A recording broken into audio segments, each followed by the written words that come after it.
अस्सलाम वालेकुम नाज़रीन, आप देख रहे हैं प्रोग्राम रियासत और अवाम और मैं हूं मारिया जदूर। नाज़रीन, कश्मीर इलेक्शन में होने वाली बदजुबानी इस वक्त पार्लियामान तक पहुंच चुकी है। अली अमीर गंडापुर के बयान पर कौमी असम्बली और सेनेट में हुकूमत और अपोजिशन के दरमियान शदीद तल्ख कलामी भी हुई है, एक दूसरे पर इल्जामात लगाए गए हैं। नाज़रीन, इस सब पे बात करेंगे। उसके साथ नाज़रीन प्रोग्राम के आखिर हिस्से में हम बात करेंगे ज्वाइंट कोऑर्डिनेशन कमेटी का इजलास जो कि 1.5 साल के बाद हो रहा था, लेकिन अचानक से इस बार फिर मौखर कर दिया गया है उसको। इसकी वजह क्या है वो भी आपको बताएंगे और ये भी बता दें कि ये ज्वाइंट कोऑर्डिनेशन कमेटी सीपैक का इजलास है अब ये ईद के बाद होगा। नाज़रीन, मेरे साथ प्रोग्राम में हमेशा की तरह सहाफ़ी तजज़ियाकार अदील वड़ाइच और सहाफ़ी तजज़ियाकार सदीक जान मौजूद हैं। अदील, प्रोग्राम का आगाज़ मैं आपसे करूंगी।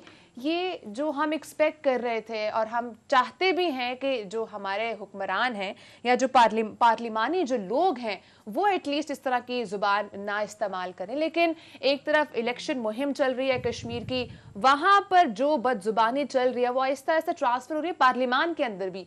आप इसको किस तरह से देख रहे हैं? देखें, इस वक्त तो जो सियासत का मैदान है, बल्कि मैदान जंग है ना, वो आज़ाद कश्मीर का इलेक्शन बना हुआ है और वहाँ पर हुकूमत और अपोजिशन एक दूसरे पर जो हुब्बुल वतनी के हवाले से ये जो सर्टिफिकेट देने का सिलसिला शुरू हुआ है ना, यानी असल अवामी इशूज़ पर वहाँ भी बात नहीं की जा रही और एक दूसरे को ताने दिए जा रहे हैं। अपोजिशन ख़ास तौर पे जो काम कर रही है कि जी खुदा न खास्ता कोई कश्मीर का सौदा कर दिया, और एक दूसरे को वो ताने दिए जा रहे हैं कि इन्होंने अपने दौर में कश्मीर के हवाले से क्या किया।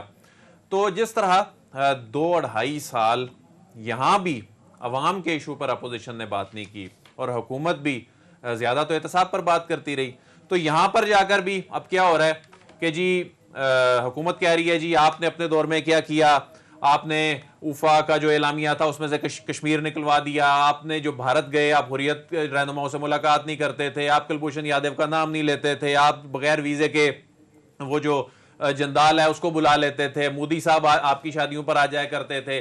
तो इधर से कहा जा रहा है जी कश्मीर पर इतना बड़ा 5 अगस्त का इकदाम जो है वो उठा लिया गया और उसके बाद जो है वो अब सियासत, अब मतलब अब ये कहा जा रही खामोशी, क्या हो, इस पे होगा क्या? अवाम को बुनियादी तौर पर इस सारे मामले में बेवकूफ़ बनाया जा रहा है। इस पे हो क्या सकता है? कश्मीर के हवाले से इनको जो ब्रीफिंग्स दी जाती हैं, पार्लियामान में भी ब्रीफिंग दी जाती हैं, इनको वैसे जो इन कैमरा ब्रीफिंग्स दी जाती हैं, सब अवेयर हैं, लेकिन अपनी सियासत के लिए इन्होंने जो आज़ाद कश्मीर में जाकर जो ये जो मैसेज दे रहे हैं ये अच्छा नहीं है। अब तो ये हाथापाई और ये तशद्दुद तक ये मामला पहुंच गया है। आज अली अमीर जो गंडापुर हैं उनकी कोई रैली पर कोई पथराव वगैरह भी हुआ है, तो ये ऐसे लग रहा है कि आने वाले दिनों में इस मामले में ज्यादा शिद्दत आएगी। खासतौर पर उनकी जो स्टेटमेंट आई है उसके बाद, जिस तरह आपने भी कहा कि पार्लियामान में भी काफी हंगामा हुआ है, अब वहां पर भी वज़रा पहुंचने शुरू हो गए हैं। अब इस बात का इम्कान है खान साहब भी जाएंगे वहां पर, उनका जाना बड़ा ज्यादा अहम हो गया है।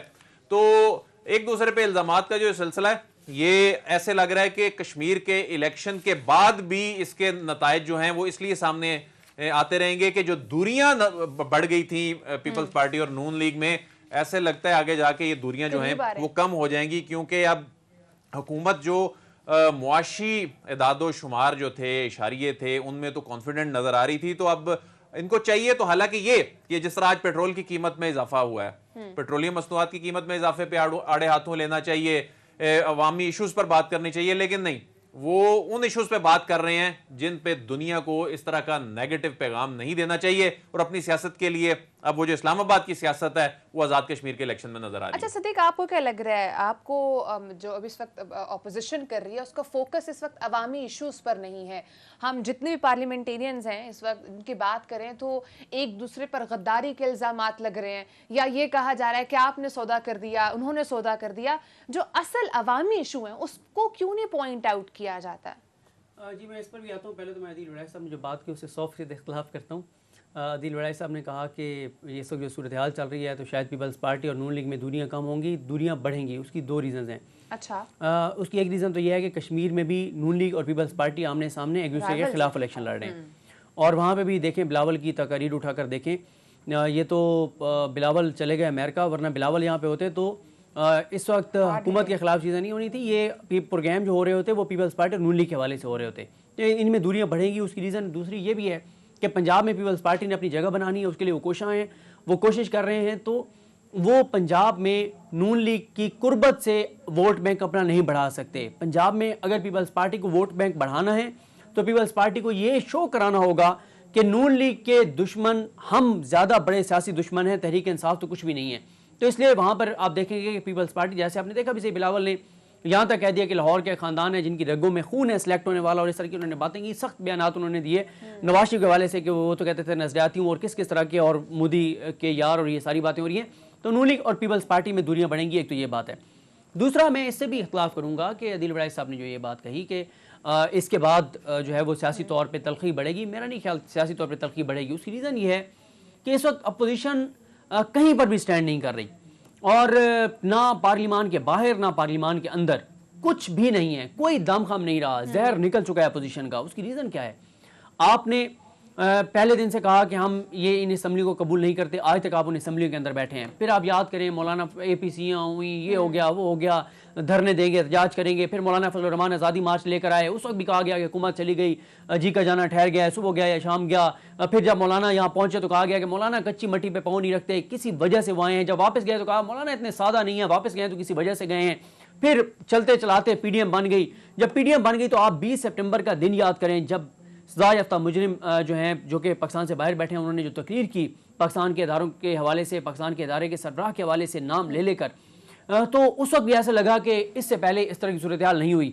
और एक वक्त ऐसा आया कि लगा कि अब PDM ने वो मोमेंटम जो है वो बना लिया है कि अब हुकूमत का विकेट पे ठहरना मुमकिन नहीं है। कॉलम लिख दिया गया, किताबें लिख दी गई, ये कंपनी नहीं चलेगी, बहुत कुछ दावे और इंकशाफात और ख़बरें दे दी गई, पेशन गोइयाँ कर दी गई। लेकिन आज कहाँ है वो PDM? यानी वो PDM इतनी गैर आम हो गई है कि आप मारिया जदून साहिबा अपने प्रोग्राम में उसको डिस्कस ही नहीं करती, उसको टॉपिक के तौर पर ही नहीं रखती, इतनी इररेलेवेंट हो गई है PDM। तो अब जहाँ तक बात है पार्लियामान के अंदर, वो आपने बजट के अंदर देख लिया, अपोजिशन कितना हुकूमत को टफ टाइम दिया। अब मसला ये है, सियासी तौर पर हुकूमत भी ये चाहती है कि तलखियाँ कम हो। कश्मीर का ज़ाहिर है जो इलेक्शन है उसमें तकरीरें तो होंगी, लेकिन उनका कोई ज़्यादा कोई मैं असर मैं यहाँ नहीं देख रहा। लेकिन दूसरा मैं आपको ये ज़रूर बता दूं कि ये अफसोसनाक है जो आज हवाई फायरिंग और हमला, ये जो तशद्दुद का अंसर है सियासत में, ये बहुत नुकसान देगा, दोनों तरफों को नुकसान देगा। देखें, इस चीज़ को तमाम पॉलिटिकल पार्टीज़ को, तमाम लीडर्स को इसको ख़त्म करना होगा। उसकी रीज़न ये है कि जब इस तरह से लीडरशिप के लेवल पे इतना मुतशद्दिद रवैया इख्तियार किया जाता है तो नीचे नुकसान हो जाया करते हैं। जो कारकुनान हैं वो उतने ही एग्रेसिव होते हैं। जब वो लीडरशिप ऊपर से वो जो टेम्परेचर नीचे आ रहा होता है तो ये किसी भी जमात को सूट नहीं करता, क्योंकि ये पाकिस्तान के लिए नुकसानदेह है।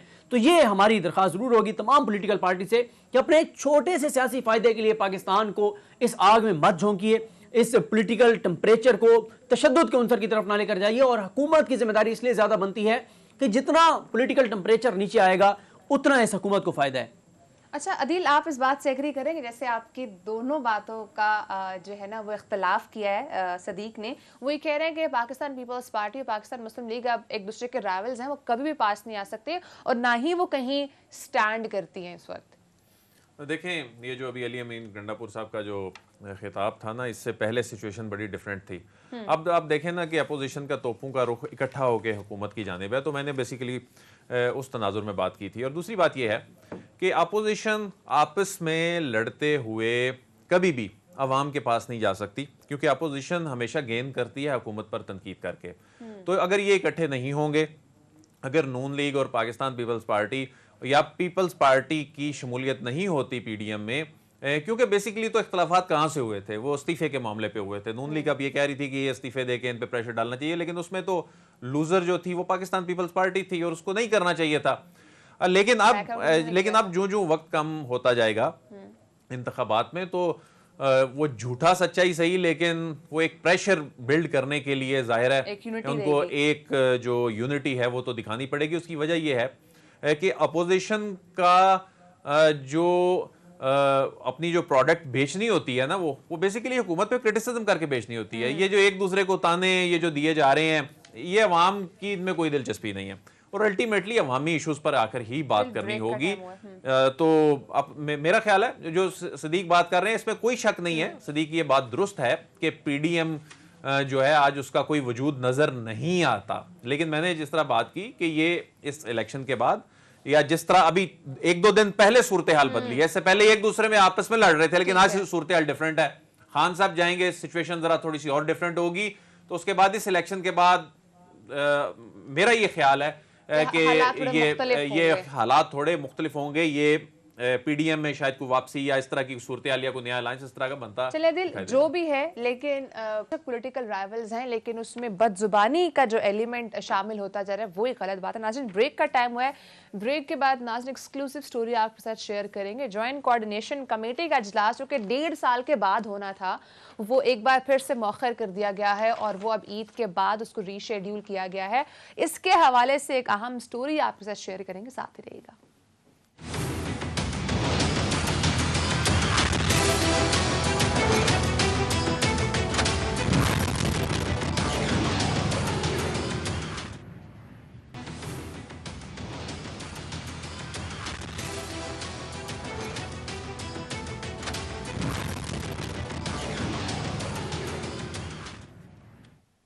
वेलकम बैक नाज़रीन, हमारे साथ माहिर माशियात मुज़म्मिल असलम साहब मौजूद है। नाज़रीन, पेट्रोल की कीमत में 5 रुपये 40 पैसे फी लीटर इजाफा कर दिया गया है। अदील, मुझे ये बताइएगा कि एक तरफ हुकूमत दावा कर रही थी कि हमारे अदादो-शुमार बहुत अच्छे आ गए हैं, अब इंशाल्लाह मुल्क की मईशत में बेहतरी भी आएगी और आवाम की जो चीज़ें हैं वो भी सस्ती होंगी, लेकिन आज फिर से पेट्रोल की कीमत में इजाफा कर दिया है। आम आदमी का दुख दर्द तो वहीं पर है। देखें मारिया, अभी हम सुहेल इकबाल भट्टी साहब से ये पूछने की कोशिश भी करेंगे जो कि तवानाई के मामलात को कवर करते हैं, लेकिन अब जो 5.40 जो फ़ी लीटर 5.4 रुपये फ़ी लीटर जो इजाफा किया है और डीज़ल की कीमत में 2.54 रुपये फ़ी लीटर इजाफा किया है, अब हुकूमत तो उसकी वजाहतें दे रही है कि ये आलमी मार्केट में चूँकि तेल की कीमतें बढ़ी हैं और ख़ित्ते में अभी भी हम बहुत हमारी जो कीमतें दीगर ममालिक से कंपैरिजन किया जाए तो कम है। इसमें फवाद चौधरी साहब को ट्वीट भी करना पड़ा कि 118 रुपये, यहाँ पर तो भारत में 220 रुपये बनती है, चीन में 189 रुपये बनती है, बांग्लादेश में 167 रुपये बनती है और श्रीलंका में 147 रुपीज़ बनती है। अब यकीनन ये प्रेशर तो एक ऐसे वक्त में जब पॉलिटिकल टेम्परेचर बड़ा हाई है आज़ाद कश्मीर के इलेक्शन में भी, और ऐसे में हुकूमत को ये गैर मकबूल फैसला करना पड़ा है, तो इसमें कहा तो यही जा रहा है, जो लोग इन मामलात को कवर करते हैं उनसे भी बात हुई तो वो यही कह रहे हैं जी कि आलमी मार्केट में तेल की कीमतें जो हैं बढ़ चुकी हैं। और जो शहबाज गिल साहब ने ट्वीट भी किया कि वो ट्वीट कुछ इस अंदाज में शहबाज गिल साहब कर गए कि जी आवाम को रिलीफ देने के लिए उन्होंने कोई 5 रुपए और 40 11 से 5 कर दिया चूंकि, लेकिन वो लोग जो हैं इसको और तरह से लेते हैं ना, कि आप और तरह से इसको जरा डिफरेंट अंदाज में भी बता सकते थे कि आवाम को रिलीफ देने के लिए 5 रुपए इजाफा। ठीक है, इसमें कोई शक नहीं है, आलमी मार्केट में कीमतें बढ़ी हैं, लेकिन जाहिर है पाकिस्तान तहरीक इंसाफ की हुकूमत जो है खुद उस वक्त ये कहा करती थी जी इतने टैक्सेस हैं और ये जो टैक्सेस हैं ये कम होने चाहिए। लेकिन ये सुहेल इकबाल भट्टी साहब अगर हमारे साथ मौजूद हों तो हम उनसे ये पूछते हैं, वो लाइन पे नहीं है, लेकिन मुज़म्मिल असलम साहब से। मुज़म्मिल साहब, हुकूमत जो ये कह रही है कि अब नागुज़ीर था, बल्कि ओगरा की जो सिफारिश थी वो तो 11 रुपए से जायद की थी, लेकिन पेट्रोल की कीमत में 5.40 रुपए इजाफा किया गया है। आप क्या समझते हैं, ये वाकई नागुज़ीर था? और ये असद उमर साहब अपने दौर में जो कहा करते थे जी इतने टैक्सेस हैं, अब टैक्सेस तो अभी भी उतना ही है या शायद ज्यादा होंगे, लेकिन ये कितना इंपॉर्टेंट था इजाफा करना या ना करना? शुक्रिया कि आपने मौका दिया ये बात करने का। देखिए, मैं आपको एक बात बताऊं कि तेल जो है ना, ये वाहिद कमोडिटी ऐसी है कि दुनिया का चाहे अमीर मुल्क हो चाहे गरीब मुल्क हो, वो इससे जो है टैक्स कमा के अपनी कौम पे खर्च करता है, या अपनी जो है ना जो मुल्क है ना उसकी जो माहौल होता है कि वहाँ पोल्यूशन ना हो, और वो पब्लिक ट्रांसपोर्ट पे खर्च करता है। ये पाकिस्तान वाहिद मुल्क है जिसमें ये कहा जाता है कि भाई तेल जो है ना सबसे फ्री में दे दो या इससे हुकूमत ना कमाए। ठीक है, पहली बात तो ये। सऊदी अरब दुनिया का सबसे ज्यादा तेल पैदा करने वाला मुल्क है, वहां पे भी जो है 2 रियाल का जो है पर लीटर जो है ना दूध तेल मिल रहा है, यानी कि 90 रुपए पाकिस्तानी। ठीक है, अब आप आ जाए, आपने जो सवाल किया कि भाई हुकूमत बड़ा टैक्स कमा रही है इससे, मैं आपको एक बात बताता हूँ। पिछले साल 1 जुलाई से लेकर अब तक आलमी मार्केट में जो तेल की कीमतें हैं वो लगभग जो है 82% बढ़ी है। कितनी बढ़ी है? 82%। और पहली जून तक, पिछले साल के जो अभी एक महीने पहले तक हुकूमत ने जो पेट्रोल की पूरी कीमत बढ़ाई थी वो सिर्फ बढ़ाई थी 9.5%। अभी ये जो 5 रुपए और पिछली दफा 2 रुपए बढ़ाई थी, तो ये सारा मिला के जो है 15% जो है हुकूमत ने कीमत बढ़ाई पिछले एक साल में। और आलमी मार्केट में कितनी बढ़ी? 80% बढ़ी। इसका मतलब ये है कि हुकूमत जो पिछले साल जुलाई में टैक्स कमा रही थी पेट्रोल बेचने से, वो उसका खत्म हो गया हुआ तकरीबन। पेट्रोल की कीमत में एक चीज होती है पेट्रोलियम लेवी, वो जो है आपकी पार्लियामेंट ने इजाजत दी हुई है कि 1 लीटर पे आप 30 रुपए पेट्रोलियम लेवी चार्ज कर सकते हैं। वो जो पेट्रोलियम लेवी है इस वक्त हुकूमत जो है 5 रुपए से भी कम ले रही है, यानी 25 रुपए जो है हुकूमत जो है जिसका हक बनता है, जिसको असेंबली से पास किया गया है, पिछले साल जुलाई में हुकूमत ले रही थी, वो इस वक्त अवाम को पास ऑन नहीं कर रही। ये बात अवाम को समझनी चाहिए कि पेट्रोल की कीमत जो है, पाकिस्तान में पेट्रोल पैदा नहीं होता। 85% पाकिस्तान का पेट्रोल जो है बाहर से आता है और उसमें हम सालाना 15 से 16 अरब डॉलर खर्च करते हैं। और बदकिस्मती से कह लें कि जब से कोविड जो है थोड़ा सा ईज ऑफ हुआ है पूरी दुनिया में, तो जो है पूरी दुनिया में तेल की कीमतें एकदम उसने छलांगे मारी हैं। और हुकूमत ये जो जिस साल हम बैठे हुए हैं इसमें हुकूमत ने सोचा था कि पेट्रोलियम लेवी से 600 अरब रुपए कमाएंगे, यानी कि महीने का 50 अरब रुपए। पहले 15 दिन गुजर चुके हैं, हुकूमत ने 1 रुपया नहीं 25 अरब रुपए का नुकसान कर लिया है। अभी भी 3-4 रुपए के हिसाब से दिए, यानी कि अगले 15 दिन में भी 20 से 22 अरब रुपए का हुकूमत पेट्रोलियम लेवी में अवाम के आगे नुकसान करी है। शहबाज गिल जो है ना, वो बेचारा ये समझा नहीं सका कि हुकूमत ने रिलीफ दिया। शहबाज शरीफ का कहने का मकसद ये था कि जो इस महीने के 50 अरब रुपए उनको मिलने थे, वो उसमें से बमुश्किल 5-6 अरब रुपए मिले। अब हुकूमत भी चलानी है, मुल्क भी चलाना है, तो ये है इसके पीछे साइंस। लेकिन इसका इम्पैक्ट क्या आएगा मुजम्मिल साहब? अब क्या महंगाई का नया तूफान आएगा? महंगाई तो पहले से भी है, और अब इसका इम्पैक्ट जो अवाम पर आएगा, इसको आप किस तरह देखते हैं? अदील, अगर हम सुहेल इकबाल भट्टी साहब हमारे साथ लाइन पे मौजूद हैं, सीनियर सहाफ़ी, उनसे बात कर लें। सुहेल साहब, ये बताइएगा कि इस वक्त जो हुकूमत दावा कर रही है कि पेट्रोलियम मसनूआत की कीमतें इस वक्त जो है वो पूरे खित्ते के लिहाज से अगर उसका कंपैरिजन किया जाए तो वो कम है बाकी ममालिक के लिहाज से, कितना दुरुस्त ये दावा आप देख रहे हैं? उसके साथ साथ आपको क्या लग रहा है कि जो पेट्रोल की कीमत में इजाफा हुआ, ये क्या IMF के दबाव पर किया गया?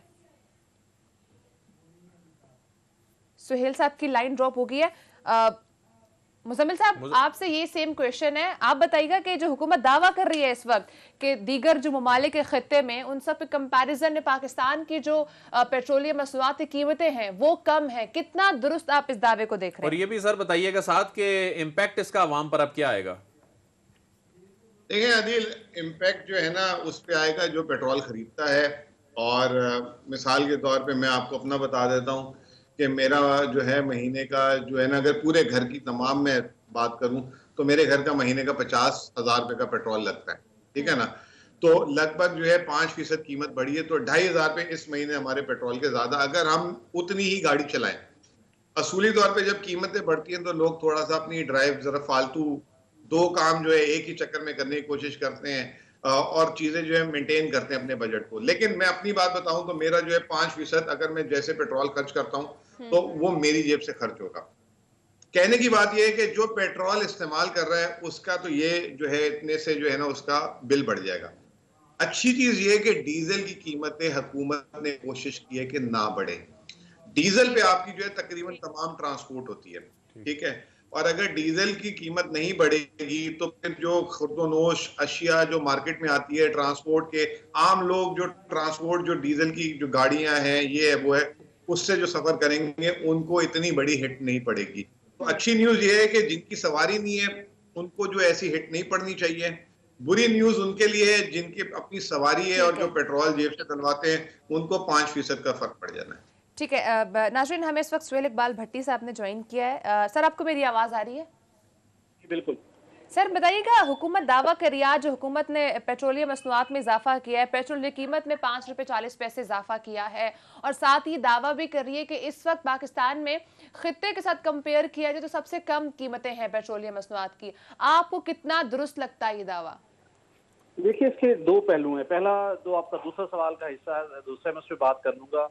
जो खित्ते के साथ हम कंपैरिजन करते हैं, उसको कंपैरिजन में आप जा नहीं सकते, वो डिफरेंट डिबेट है। हर मुल्क की अपनी माशी हालात हैं, अवाम को उनके मुख्तलिफ मद में मुख्तलिफ रिलीफ मिलते हैं, तरक्याती मामला होते हैं, उससे आप कंपेयर न कीजिए। लेकिन जो पहला मामला है उस पर हम जरूर बात कर लेते हैं कि जो हुकूमत को इजाफा करना पड़ा। मामला ये है कि जो रवा माली साल का बजट हुकूमत ने मंजूर करवाया, उसमें बहुत से हुकूमत ने अवाम को रिलीफ देने के हवाले से इकदाम किए। उसके साथ कोई ओवरबर्डन करने की कोशिश नहीं की गई।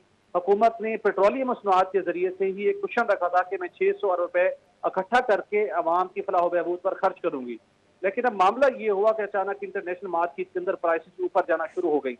हुकूमत के पास पेट्रोलियम लेवी और GST का एक फैक्टर होता है, जिसके जरिए से उसको बढ़ाकर इजाफी रेवेन्यू भी हुकूमत कमाती है, और जब कीमतें बढ़ें तो उनको कम करके अवाम को उस बोझ से बचाती है। अब जब आलमी मार्केट के अंदर कीमतें बढ़ना शुरू हुई तो हुकूमत के पास कोई और ऑप्शन नहीं था क्या वो कीमतों को बढ़ाए। इसलिए कि गुज़श्ता 2 माह के दौरान जब कीमतें बढ़ रही थी, उस वक्त हुकूमत ने अपने पेट्रोलियम लेवी और GST को कम करके अवाम को उससे महफूज किए रखा। क्योंकि बजट का मामला था, हुकूमत को बहुत तनकीद थी। हुकूमत की स्ट्रेटजी थी कि अपोजिशन को कोई ऐसी लूज बॉल हम ना दें जिसमें हमें प्रॉब्लम क्रिएट करे, अवाम को कंफर्ट जोन में रखने, प्राइसेस नहीं बढ़ाई गई थी। अब इंटरनेशनल मार्केट में $76 फी बैरल की सतह पर पेट्रोलियम मसनूआत पहुंच चुकी है।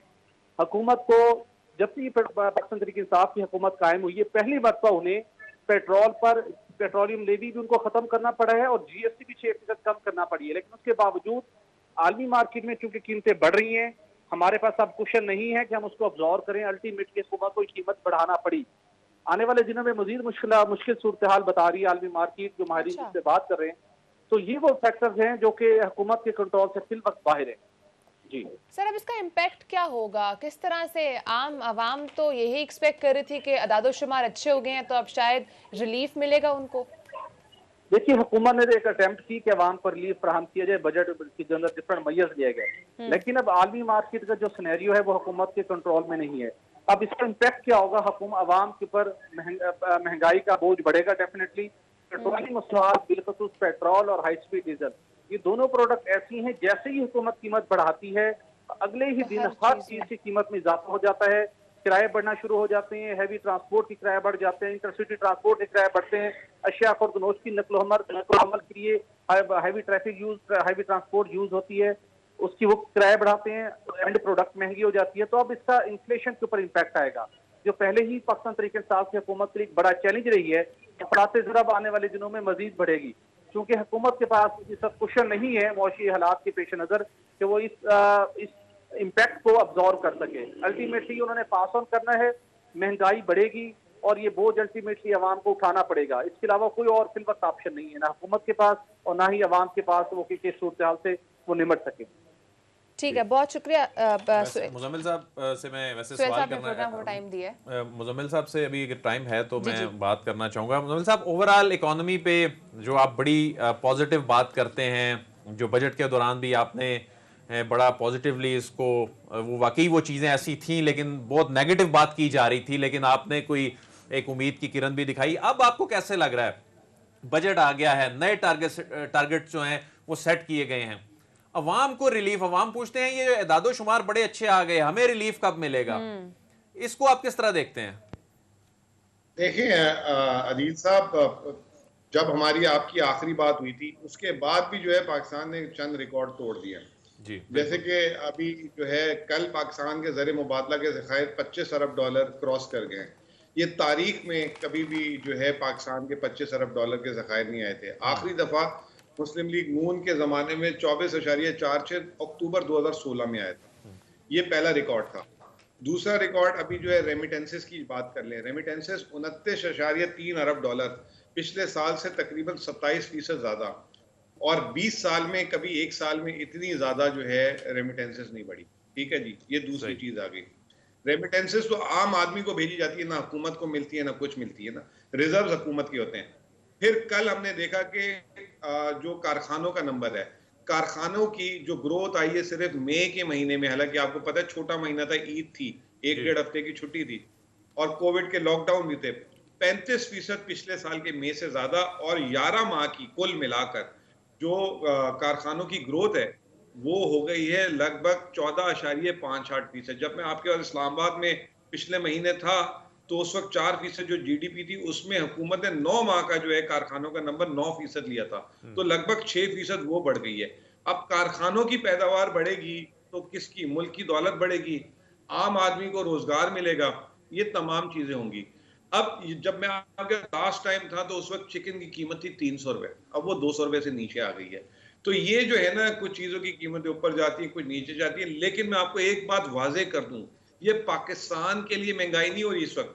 कल अमेरिका का 13 साल का महंगाई का रिकॉर्ड टूटा है, 13 साल का, और सिर्फ जून के महीने में जो है ना उनकी 0.9% और एक साल में 5.5%। जिस मुल्क की आधा 1% जो है अफरात-ए-ज़र बढ़ती थी, उसकी 5.5% जो है महंगाई जो है सिर्फ जो है एक साल में बढ़ी है।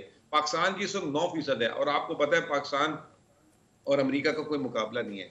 तो ये जो है पूरे, मेरा जो पैगाम आपके थ्रू ये है कि ये पूरी कौम को देखना चाहिए और कि पूरी दुनिया में हालात तब्दील हुए हैं। ये पाकिस्तान की वजह से नहीं, पाकिस्तान की हुकूमत के बस में था।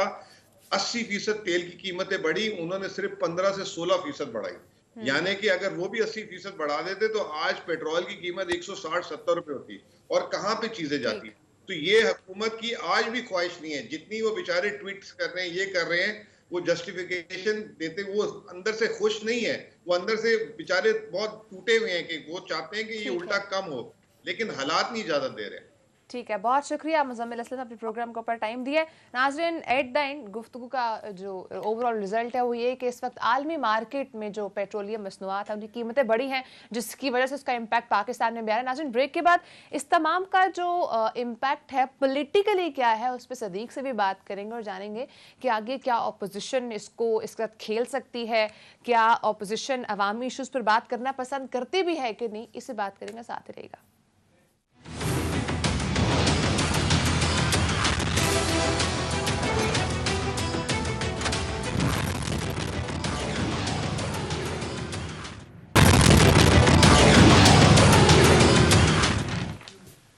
Welcome back. नाज़रीन, वक्त बहुत कम है, जल्दी से बताइएगा ज्वाइंट कोऑर्डिनेशन कमेटी है, ये होती क्या है, और ये जो एकदम से इसका इजलास 1.5 साल बाद हो रहा था वो भी मौखर कर दिया गया है, इसके हवाले से क्या डेवलपमेंट है? ये ज्वाइंट कोऑर्डिनेशन कमेटी 2015 में बनाई गई थी, और ये CPEC का सबसे आला तरीन फोरम है, जिसमें जो ऑलरेडी मंसूबे चल रहे होते हैं उन मंसूबों का जायजा लिया जाता है, और जो नए मंसूबे शामिल होने होते हैं उनकी मंजूरी ली जाती है। इसमें 10 जॉइंट वर्किंग ग्रुप हैं, और इसमें जो पाकिस्तान की जानिब से जो प्लानिंग की वजारत है, यानी असद उमर साहब, उन्होंने, और जो NDRC जो चीन का इदारा है उसके वाइस चेयरमैन ने शिरकत करनी थी, उसमें जनरल आसिम सलीम बाजवा साहब ने भी शिरकत करनी थी।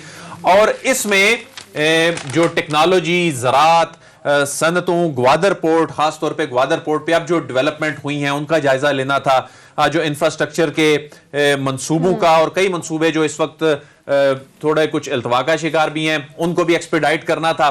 लेकिन अच्छा, ये इजलास हर 6 महीने बाद होता था, लेकिन गुज़िश्ता 1.5 बरस से ये कोविड की वजह से ये इजलास जो है ये मुसलसल ताखीर का शिकार हो रहा था, और अभी तमाम नजरें इस 10वें इजलास पर थी। इससे पहले 9 इजलास हो चुके थे और इस 10वें इजलास पर तमाम नजरें थी, लेकिन ये आज अचानक से इसलिए इसको मौखर करना पड़ा क्योंकि जो NDRC के जो एक अहम शख्सियत हैं उन नासाजिए सेहत की वजह से वहां से रिक्वेस्ट आई कि इसको हम ईद के बाद जो है वो रखेंगे, और ईद के बाद इसमें इस बात का भी इम्कान है कि ML1 मंसूबा, जिसकी नेशनल इकोनॉमिक काउंसिल की जो एग्जीक्यूटिव कमेटी है यहां से मंजूरी दे चुकी है, और अब ML1 मंसूबे पे चूंकि काम शुरू होना है, पाकिस्तान में रेलवे का जो अंग्रेज दौर का दिया हुआ निजाम है उसने तब्दील होना है। उस हवाले से एक्सपेक्टेड था कि उस पर बात होगी, कोई बड़ी डेवलपमेंट हो सकती है।